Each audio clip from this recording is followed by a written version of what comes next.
Aloha and shalom. So I usually do these videos in a private group on Facebook called Shabbat Crew, and it's where I share every week about Jewish mysticism, Kabbalah, Shabbat, the current Torah story. I do these videos every week. I give my perspective on the current Torah story based on the studies that I'm doing that year, because it's the same stories every year, right? But every year I try to take it deeper and learn something new. And I'll tell you, my grandfather just turned 88 the other day, Baruch Hashem, and he's still going deeper with these stories every Shabbat. So anyone can.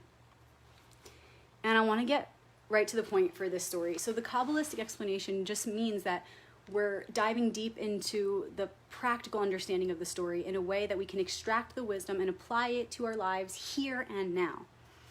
So tomorrow for Shabbat, the story is Ki Tavo. This is what the portion is called, and the message will apply to the week ahead. And this is the story when the 12 curses are uttered on the two mountains of Mount Gerizim and Mount Ebal, when the people are entering the promised land. And we often hear this again and again, that there are these laws and these commandments and these rules that we have to follow. And it can seem redundant.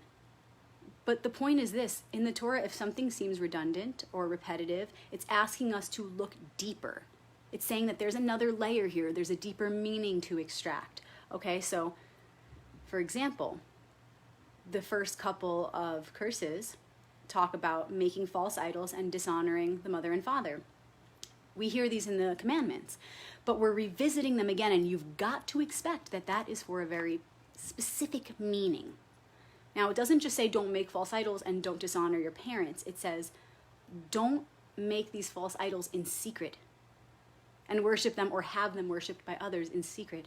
Then it talks about dishonoring the parents, but it words it slightly differently. It says don't deal with these matters lightly, okay? And when you dishonor your parents or when you treat that matter lightly, that's between you and your parents. It's a personal and private thing. Then just going over some of the other ones, the next one is don't secretly move a property marker and claim to have more land than you do. Okay, and this is again done in secret. And just going more deeply with this one, and this is what I was contemplating in my studies this morning, is what is really happening when you do that, when you secretly move a property marker? That's kind of a representation of what we might do on a smaller scale in our everyday lives, where we claim something is ours when it's not, or when we push other people's boundaries, for example, even just energetically. That is something that is also kind of secretive. It's a manipulation. It's manipulative. Okay, let's proceed and see some of the other ones. Misleading the blind. That's very manipulative and secretive. The blind person can't see what you're doing. Literally cannot see. It's a secret. Okay, then there's one about the judge who manipulates the outcome. That's very manipulative and sneaky. Illicit intimate relations with someone. Again, that's having an affair. That's private. That's you're hiding something. Okay? Someone who strikes out against his friend in privacy. Again, privacy.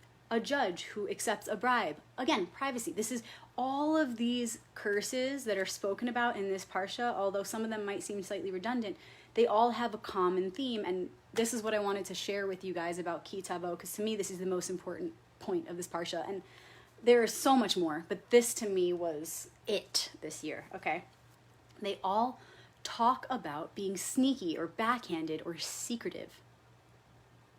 And it's not just secrets against those who are seemingly above or below us. It's secrets against God, against parents, against peers who are right next to us, okay? And even those who appear to be disabled, or those who one might judge as being less than us, okay? Like the blind. It doesn't matter what you think of the other, if they're above or below or next to you. We are all one. And the point here is that these are all secretive ways of breaking the commandments, okay? But it doesn't matter whether you think it's secretive or hidden or not, okay? There ain't no hiding place from the Father of creation, or the mother, okay? So the point is, you might be in front of an audience and you will uphold your morals and commandments because you're being watched. But there's a part of your soul that knows that you're only doing it because you're being watched. Only when your spirit is actually activated and you are actualizing that light through your expression in following these commandments is it 100% true. Okay, because if that audience is not there, when you're in private, are you still going to uphold those commandments? Because that's what makes all the difference. It's not even about the outward expression of following or not following. It's not even about the material consequences of any of it. It's about your kavanah. It's about your spirit and your passion and your ability to be righteous and true, to truly carry a virtuous expression. And so if you uphold all the commandments your whole life, but only in public, and then in private you're another person, that's not okay. That's not okay. God is witness through your eyes, the creator, the mother, father of your heart, whatever you want to call it, source, spirit, great spirit, Allah, is seeing through your eyes.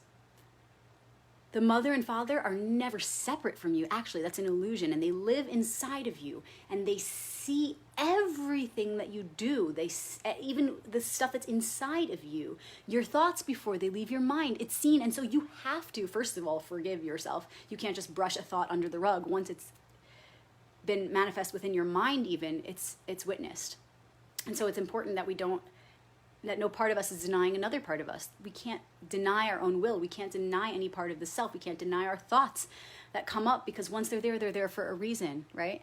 So keep that in mind. Even in our inner vision, everything is seen, everything is witnessed through the eyes of the Creator. This is the secret to Arcanum 20 in the Tarot, the Judgment card.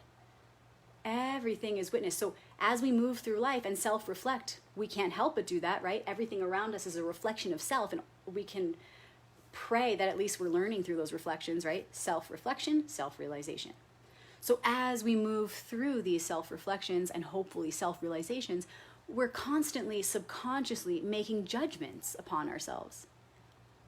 And that's not something to be afraid of, like only God can judge. Well, you're a part of that, and you're doing that every moment, whether you like it or not. Myers-Briggs talks about we're either perceiving or judging, right? It doesn't matter. It's all observing. We take in information, and yes, we judge ourselves and our reality, which is ourself. And so we can't help that. So we may as well not be afraid of that judgment process and make it our duty in a sacred way. Take accountability for what is naturally going to be our process, inevitably.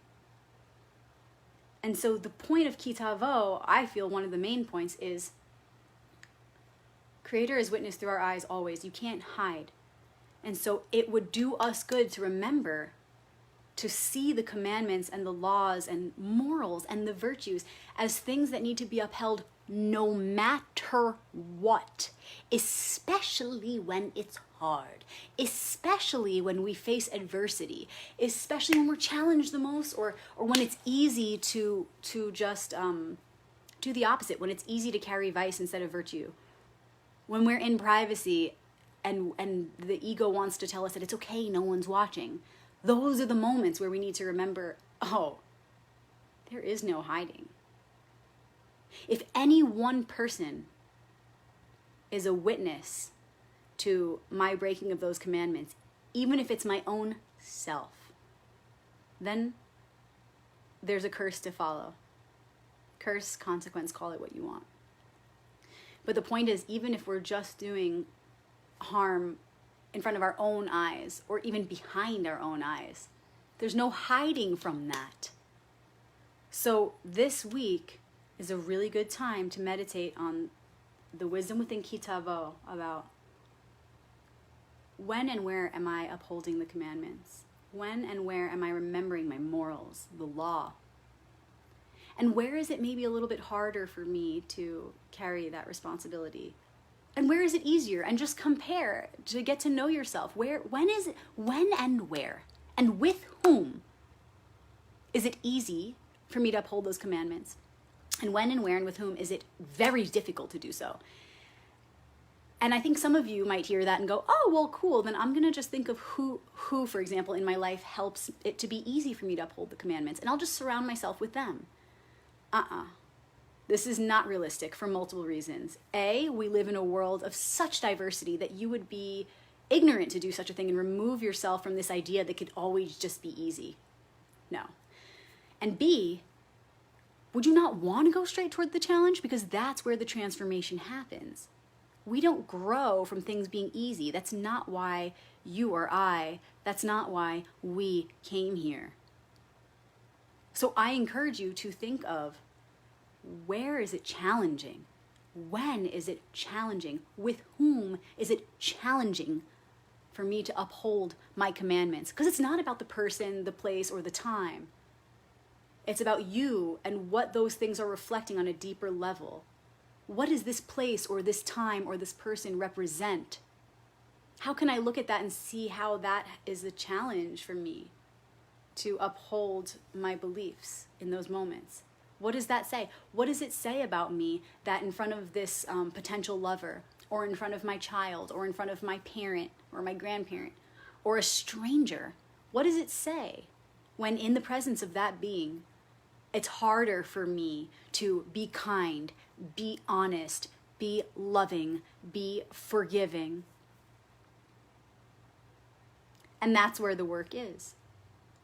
And you have to take it to a level where you can depersonalize the situation, because again, it's not about that person. That person ultimately is you, a reflection of you, connected to you, one with you. And it may be easier to feel that with your child or your family, but the truth is everyone is connected. So you got to go beyond the separation, back to this unity consciousness, and from there extract the meaning. No, what does their reflection say about me? And how can I transcend that to uphold the commandments despite the discomfort I feel in that moment? And also, you don't want to, I just explained how you want to go to the challenging aspects because that's where the transformation lies, but you also don't want to take away the contemplation upon what is easy for you to, what situations, what people, what places makes it easier for you to uphold the commandments. Because those could be things that maybe you find solace in and you find strength in, so that when you do face the challenges, you've already built up your spiritual battery, so to say. So really take in both. Who helps you to be a better person? Also be around that. Practice there. Become familiar with that frequency of what it feels like to be so stable and grounded in that moral space, in that heart space.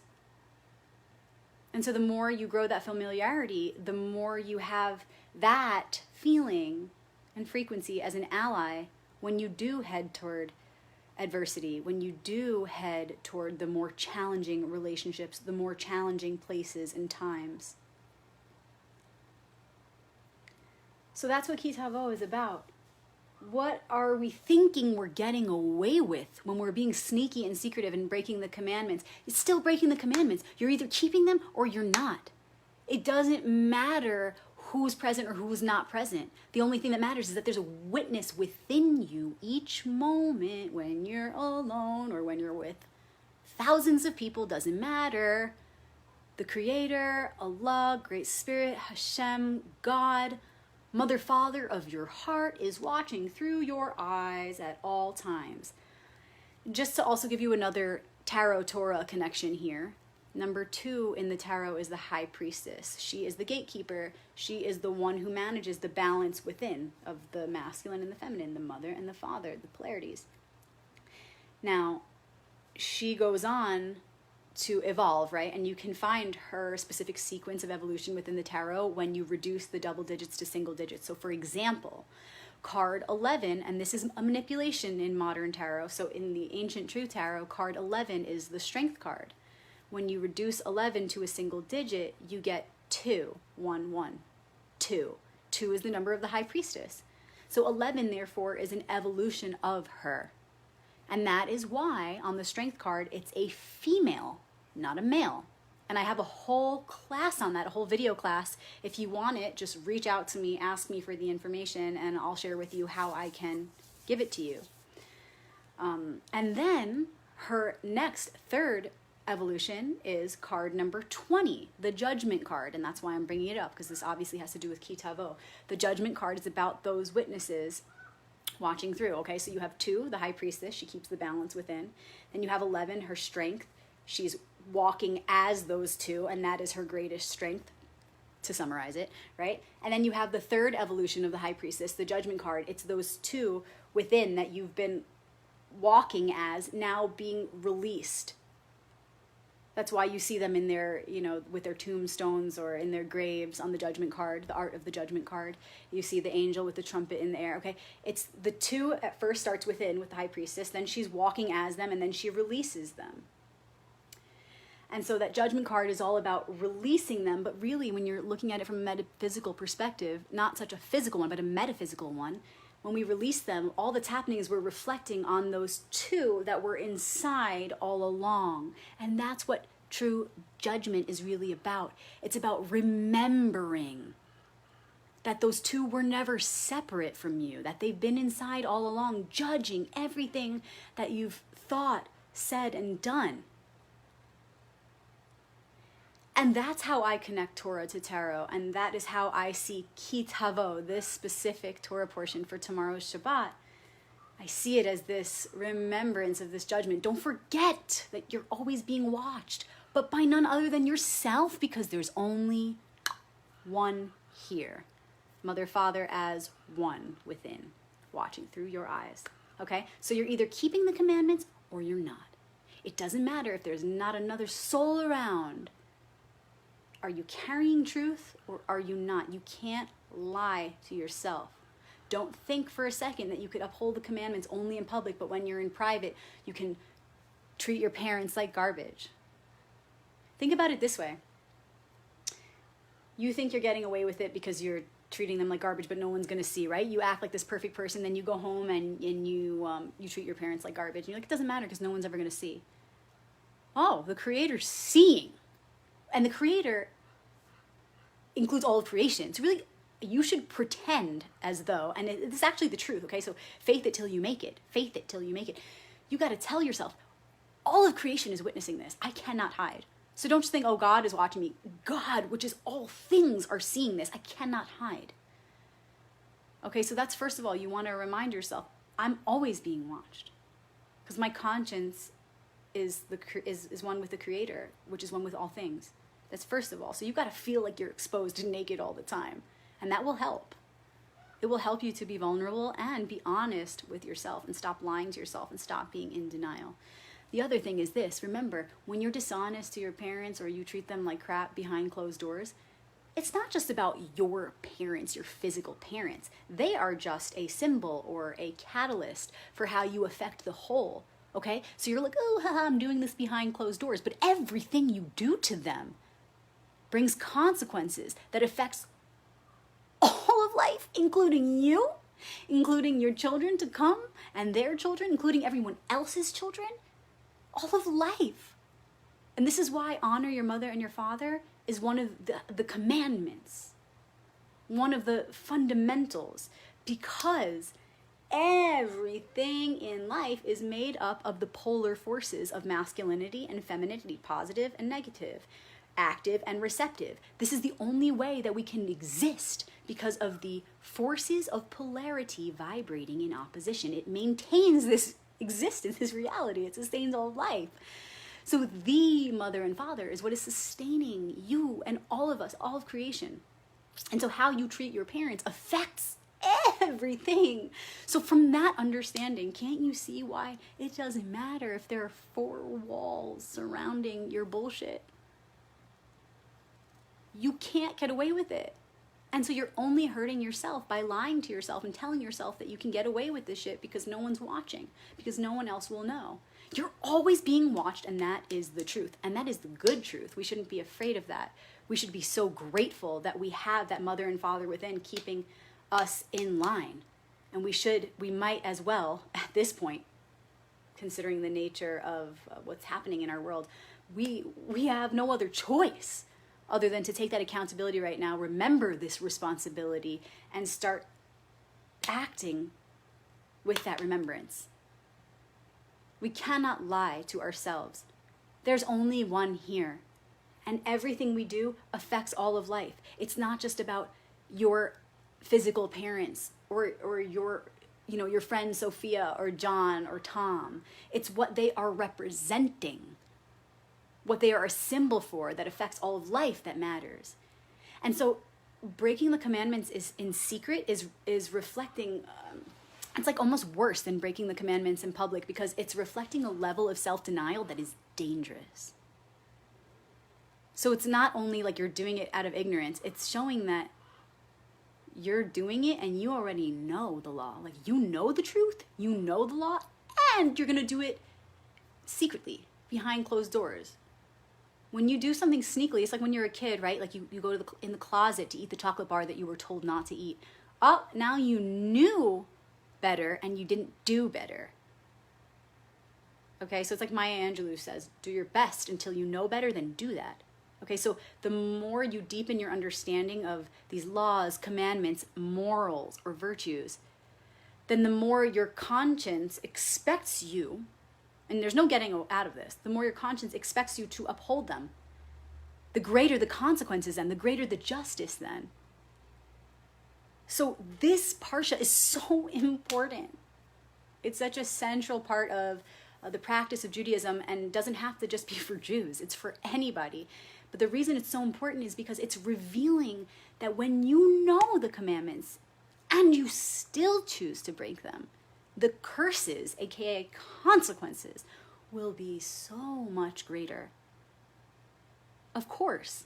And when you think about that from a metaphysical perspective, or a mental perspective, even an energetic perspective, it's like deep inside you know the truth. And when you break it in secret, you're lying only to yourself.